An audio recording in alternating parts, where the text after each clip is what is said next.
Computer শিক্ষা বাংলা চ্যানেলের episode number 11-এ সবাইকে স্বাগত। আজকে আমরা একটি টুল মানে ওয়ার্ড প্রসেসিং টুল এমএস ওয়ার্ডের বেসিক কিছু জিনিস সম্বন্ধে আলোচনা করব। তো আস্তে আস্তে আমরা শুরু করতে পারি।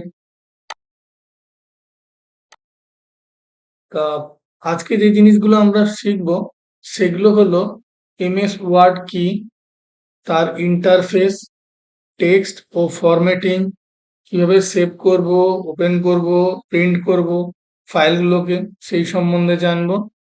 পেজ লেআউট মানে কিভাবে পেজটা সেট করব, কিভাবে মানে কন্টেন্টটা লেখার আগে তার কি পেজের যে লেআউটটা হবে সেটা কিভাবে আমরা সেট করব সেইটা জানবো।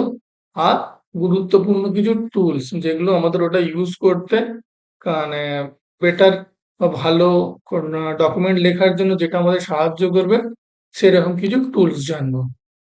তো এক এক করে আমরা যদি দেখি, তাহলে প্রথমে যদি আমরা দেখি যে এমএস ওয়ার্ড কি, মানে জিনিসটা কি। এমএস ওয়ার্ড হলো মাইক্রোসফট বলে একটি কোম্পানি আছে যারা সফটওয়্যার বানায়, তাদের তৈরি ওয়ার্ড প্রসেসিং একটা সফটওয়্যার। এটা বেসিক্যালি মাইক্রোসফট অফিস বলে একটা প্যাকেজ পড়ে জেনারেলি, তার একটা পার্ট হচ্ছে মাইক্রোসফট ওয়ার্ড। এছাড়াও এই প্যাকেজের মধ্যে এক্সেল, পাওয়ার পয়েন্ট এইসব টুলস গুলোও আছে, সেগুলো আমরা ভবিষ্যতে দেখব। তো আজকে আমরা যে বেসিক জিনিসগুলো জানবো সেগুলো সব এই এমএস ওয়ার্ড রিলেটেডই। ঠিক আছে? তা এটা দিয়ে আমরা কি করতে পারি না, এটা দিয়ে চিঠি, রিপোর্ট, অ্যাসাইনমেন্ট ও বই লেখা যায়। এমএস ওয়ার্ড মাইক্রোসফট অফিসের প্যাকেজের একটা গুরুত্বপূর্ণ অংশ, যেটি আমি একটু আগেই বললাম যে এছাড়াও এখানে আরো বিভিন্ন রকম এক্সেল, পাওয়ার পয়েন্ট এইসব গুলোও আছে। তো প্রত্যেকটা ফাইলকে তো যখন আমরা কিছু বানাই তখন কিন্তু আমরা কিছু একটা পার্টিকুলার এক্সটেনশন দিয়ে সেটাকে সেভ করা থাকে। তো মাইক্রোসফট ওয়ার্ডের এক্সটেনশনের যে সেভ ফরম্যাটটি হলো ডকেক্স, মানে ধরো টেক্সট ফাইল বা চ্যাপ্টার 1 ডকেক্স এইরকম এক্সটেনশনে এটি সেভ হয় ফাইলে আর মেশিনে। এর আগের যেটা পুরনো ভার্সন, এগুলো রিসেন্ট যেগুলো হয়, তো এর আগে ডকও হতো আর কি। তো এখন যখন লেটেস্ট ভার্সন গুলো এসেছে সেখানে ডকেক্স বলেই সেভ হয়। আর এটা হচ্ছে, এটা সবাই জেনে রাখা উচিত, যেটা বিশ্বের সব থেকে বেশি প্রচলিত বা ব্যবহৃত ওয়ার্ড প্রসেসিং সফটওয়্যার। ঠিক আছে? তাহলে এরপর আমরা শুরু করবো যে ইন্টারফেস পরিচিত, মানে কিভাবে জিনিসটার কি অ্যালাইন, কোথায় কি থাকে। তা আমরা উপরের দিকে প্রথমেই দেখবো যে একটা টাইটেল বার, মানে যেখানে ফাইলের নাম ও সফটওয়্যারের লেখা থাকে। এর পরের যে পার্টটা থাকে সেটা যে সব টুলস ও কমান্ড ট্যাব গুলো সাজানো থাকে এক এক করে। কুইক অ্যাক্সেস টুল বার মানে যেখানে সেভ, আন্ডু, রিডু এইসব ফাংশন যেগুলো তাড়াতাড়ি এবং প্রয়োজনীয় জিনিসগুলো দরকার পড়বে সেগুলোকে এখানে থাকে বাটন গুলো। ঠিক আছে? এরপরে আছে রুলার, মানে পেজের মার্জিন, ইনডেন্ট দেখায় ও সেট করা যায়, মানে পেজটার যে লেআউটটা তৈরি হবে সেটা কিভাবে সেট করবে সেই জিনিসগুলোর পেজের মার্জিন, ইনডেন্ট এই জিনিসগুলো ওখানে থাকে। এছাড়া আছে স্ট্যাটাস বার, যেখানে হচ্ছে পেজের নম্বর, ওয়ার্ড কাউন্ট, জুম এইসব লেখা থাকে আর কি। ঠিক আছে? তারপরে এবার টেক্সট ও ফরম্যাটিং এর জন্য, মানে ধরো কোনো একটা আমরা যে ডকুমেন্ট লিখবো তাকে তো কোনো না কোনো একটা আহ মানে দেখতে ভালো হওয়া বা প্রয়োজন অনুযায়ী আমরা বিভিন্ন রকমের জিনিস, ফন্ট বা নানা রকমের ওর উপরে যে ফরম্যাটিং এর কাজকর্মগুলো আমরা যাতে করতে পারি। তার মধ্যে কিন্তু ফন্ট একটা গুরুত্বপূর্ণ জিনিস। তো ফন্ট গুলো কিরকম দেখতে হবে, তার কি সাইজ হবে, সেইগুলোকে আমরা সেট করতে পারি, মানে ডকুমেন্টটা যেরকম হবে আর কি সেই মতো। এছাড়া আছে ধরো কোনো একটা জিনিসকে বোল্ড করে দেখাতে হবে, তাহলে আমরা সেই ওয়ার্ডটাকে সিলেক্ট করে কন্ট্রোল+V চেপে প্রেস করলে পরে জিনিসটা মোটা হবে। সেরকম কন্ট্রোল+I প্রেস করলে জিনিসটা ইটালিক মানে একটু বাঁকা দেখাবে। বা কন্ট্রোল+U মানে হচ্ছে আন্ডারলাইন দেখাবে। বা তিনটেই তুমি করতে পারবে, কোনো অসুবিধা নেই। মানে বোল্ড, ইটালিক, আন্ডারলাইন তিনটেই একটা ওয়ার্ডের উপরে করা সম্ভব এবং একটাও করা যায়, কোনো অসুবিধা নেই তাতে। এরপরে টেক্সটের কালার ও হাইলাইট কালার দিয়ে লেখা যায়, রঙিন করা যায়, মানে পার্টিকুলার একটা জিনিসকে যদি মনে করো কারোর অ্যাটেনশন আনতে হবে তাহলে সেটাকে সিলেক্ট করে তার কালারটা চেঞ্জ করে দিতে পারি যাতে লোকের অ্যাটেনশনটা পড়ে আর কি। এরপর আছে অ্যালাইনমেন্ট, মানে লেফট, সেন্টার, রাইট আর জাস্টিফাই মানে বোথ সাইডে যে জাস্টিফাই করা সেগুলো অ্যালাইনমেন্ট করা যায়। এছাড়া বুলেট ও নাম্বারিং লেখা দিয়ে গেছে, ধরো একটা টাইটেলের আন্ডারে একটা চ্যাপ্টারের আন্ডারে অনেকগুলো মানে ইয়েটা লেখা আছে, তাহলে চ্যাপ্টার ওয়ান তার আন্ডারে কি কি আছে বুলেট নাম্বার দিয়েও করা যেতে পারে, বা 1 2 3 4 নাম্বারিংও তালিকাটা তৈরি করে নেওয়া যেতে পারে। এই জন্য বুলেট আর নাম্বারিং গুলো ইম্পর্টেন্ট একটা জিনিস।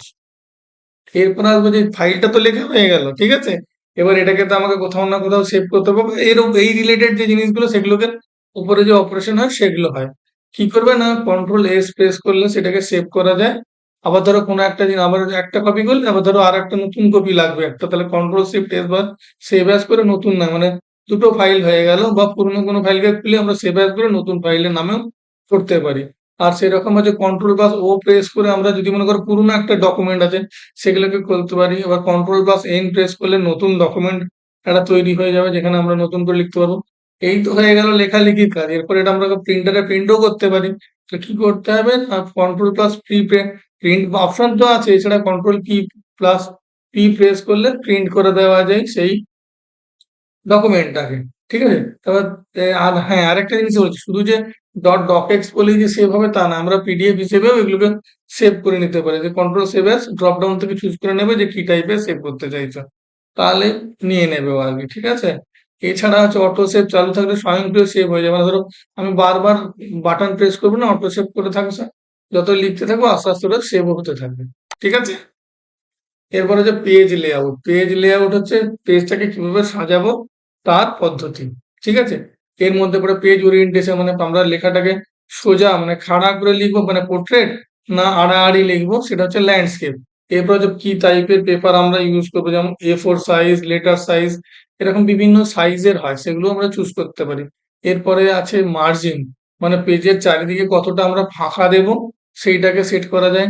লাইন স্পেসিং মানে দুটো লাইনের মাঝখানে কতটা গ্যাপ হবে মানে দূরত্ব বাড়বে, সেটাকে আমরা দিতে পারি, যেমন সিঙ্গেল হতে পারে, ডাবল হতে পারে, 1.5 বা ডাবল, যেরকম যেরকম আমাদের রিকোয়ারমেন্ট সেই অনুযায়ী দিতে পারি।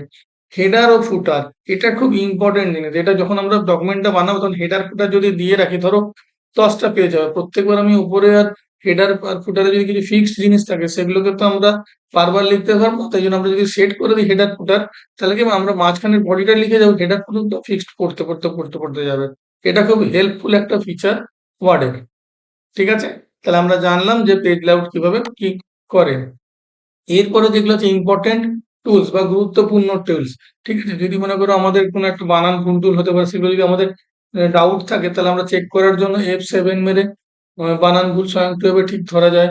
ফাইন্ড অ্যান্ড রিপ্লেস, তার মানে ধরো কোনো একটা হঠাৎ একটা মনে পড়লো যে আমার কোনো একটা পার্টিকুলার ওয়ার্ডের কিছু বানান কিছু ভুল লিখেছি, তো সেটাকে আমরা চুজ করে তার যে কারেক্ট করে সেই যতগুলো আছে সেগুলোকে আমরা ফাইন্ড রিপ্লেস করতে পারি, ঠিক আছে।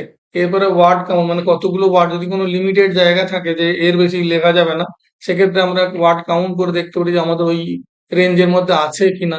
এছাড়াও যেটা যেটা ইম্পর্টেন্ট আর দুটো যেটা জিনিস আছে সেটা হচ্ছে টেবিল ইনসার্ট করা যায়, ইনসার্ট পিকচার। তার মানে কি, ধরো ডকুমেন্টের মধ্যে কোনো যদি টেবিল ফরম্যাটে যদি কিছু দিতে হয়, তাহলে আমরা টেবিল ইনসার্ট করে তার কলাম রো এগুলো স্পেসিফাই করে নিই, সেগুলোকে আমরা বসাতে পারি, আপডেট মানে অ্যাড করতে পারি। এছাড়াও যদি ইনসার্ট পিকচার, এটাতে ধরো ডকুমেন্টের মধ্যে কোনো জিনিস ছবি আমাদের লাগাতে হয়, তাহলে আমরা কি করবো, ইনসার্ট পিকচার অপশন থেকে ডকুমেন্টের একটা ছবি তুলে এনে ওখানে আমরা অ্যাডজাস্ট করে বিভিন্ন সাইজ করে বসিয়ে নিতে পারি। তাহলে এগুলো কিন্তু খুব ইম্পর্টেন্ট জিনিস একটা ডকুমেন্ট তৈরি করার ক্ষেত্রে, ঠিক আছে। তো এরপরে আমরা যদি কুইক রেফারেন্স মানে হচ্ছে কোন কোন জিনিসগুলো খুব ইম্পর্টেন্ট এবং খুব কুইক যেগুলো করতে পারি সেই জিনিসগুলো যদি দেখি, সেগুলো হচ্ছে কন্ট্রোল+N প্রেস করলে নতুন ডকুমেন্ট তৈরি হবে। কন্ট্রোল+S প্রেস করলে পরে ফাইলটা যেটা বানিয়েছি সেটা সেভ হবে। কন্ট্রোল P তে প্রিন্ট আউট হবে। কন্ট্রোল+B কন্ট্রোল+B কন্ট্রোল+E, কন্ট্রোল+U, এগুলো হচ্ছে যথাক্রমে বোল্ড, ইটালিক, আন্ডারলাইন করতে আমাদের কাজে লাগে মানে ফরম্যাটিং এর জন্য। এছাড়া আছে কন্ট্রোল+E, কন্ট্রোল+L, কন্ট্রোল+R, এগুলো হচ্ছে সেন্টার, লাইট, লেফট, এইসব জিনিসগুলো মানে ফরম্যাটিং এর কাজ করে। কন্ট্রোল Z আর কন্ট্রোল U, এই কন্ট্রোল Z আর কন্ট্রোল U তোমরা যতদিন কম্পিউটারের কোনো মানে উইন্ডোজ এনভায়রনমেন্টে যখনই কাজ করবে, এইটা তোমাদের সবসময় খুব কাজে লাগবে। এটা একটা হচ্ছে আনডু আর রিডু করার জন্য। কন্ট্রোল+H যেটা হচ্ছে ফাইন্ড অ্যান্ড রিপ্লেসের জন্য ইউজ করা হয়। আর F7 হচ্ছে স্পেল চেকিং এর জন্য মানে বানান ঠিক করার জন্য। তাহলে কন্ট্রোল প্লাস হোম বা হ্যান্ড এবং ডকুমেন্টস গ্রুপ বা শেষে যাওয়ার জন্য ওপরে আর নিচে যাওয়ার জন্য মানে নেভিগেশনের জন্য কাজে লাগে আর কি।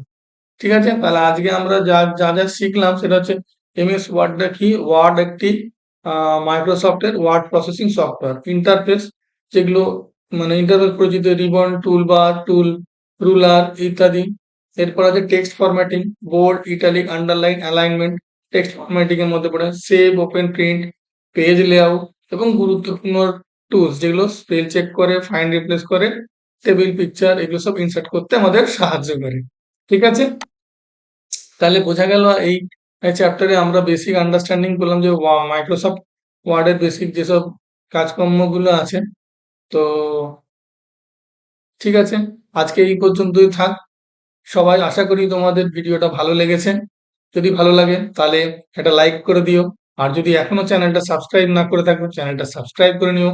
আর যদি তোমাদের কিছু কমেন্ট থাকে সেটা অবশ্যই আমাকে কমেন্ট করে জানাতে পারো। কম্পিউটার শিক্ষা বাংলা চ্যানেলের নতুন এপিসোডে ভারতে আবার তোমাদের সঙ্গে দেখা হচ্ছে। নমস্কার, ধন্যবাদ, সবাই ভালো থেকো।